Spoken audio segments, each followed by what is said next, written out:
What's going on, everyone? This is Devin here. So in preparation for building this new amp, I wanted to touch upon the subject of understanding your load lines, at least for your preamp tubes. Same thing applies for power amp tubes, but that's going to be outside of the scope of the discussion. I want to start out by looking at the 12AY7. 12AY7. And the reason I kind of want to look at this tube in particular is, I may or may not even use this tube, but I want to make a point here in that what we're going to see with the values that would be ideal for the tube are not typically the values you see in most guitar amps that use a 12AY7. And a lot of it starts right here with the natural plate resistance of the tube, which is about 25K, 25,000 ohms. All right, so typically in most guitar amps that use a 12AY7, you'll see like a 100K plate load resistor. If we're targeting 2 times the plate resistance of the tube, we're actually at 50,000. The closest standard value would be a 51K. So just keep that in mind, not 100K, but a 51K. So here is the actual load line sheet. We're going to zoom in a little bit here. So depending on the voltage of the power transformer that will actually be here today, let's say that we're a little shy on voltage. 300 volts node voltage would be more ideal, but let's say we're dealing with 250. So right here is 250 volts. So now I want to divide 250 by our 51K plate load resistor, and that gives us roughly 5 milliamps for our load line. Okay, so that sets us up for the rest of our measurements here. So now what we can do is draw a line from the 250 volt source voltage to the 5 milliamps. That is the load line. That's what that phrase means.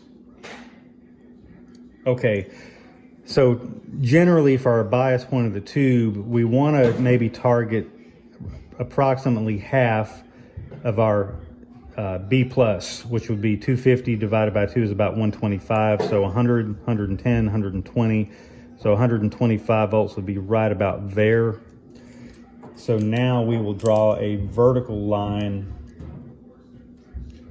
coming off the 250 volt location.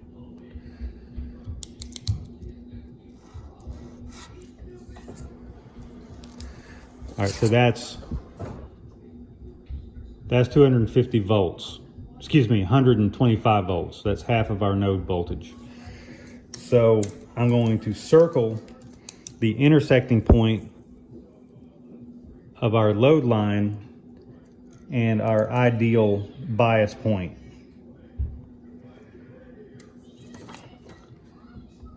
So right there is our bias point. So there's a couple of things that sets up here. I'm circling our idle plate current, which we'll talk about that in a second. But more importantly, if you look at these numbers where it says -1 and -2, that's how much more negative the grid should be in reference to the cathode. So we're halfway between -1 and -2. So we have a nominal bias point for the grid of -1.5 volts or 3 volts peak to peak. And that's a pretty normal bias point, So if you come over from this -1.5 all the way over here, that sets us up for an idle plate current of 2.5 milliamps. So it's still well within a safe operating range of the tube. As you can see, we're well within we're almost right dead in the middle of the operating range of the tube. So now we have to divide our bias voltage of 1.5 by the 2.5 milliamps. So it would be, basically it would be 1.5 volts divided by 0.0025, and that comes out to 600. That's 600 ohms. So that would be the cathode resistor value that we would want to target. And the closest standard value would probably be 680 ohms. That will ever so slightly shift our bias point a little bit, but we're still going to be within this general area. So we found out a few things here. We know our source voltage.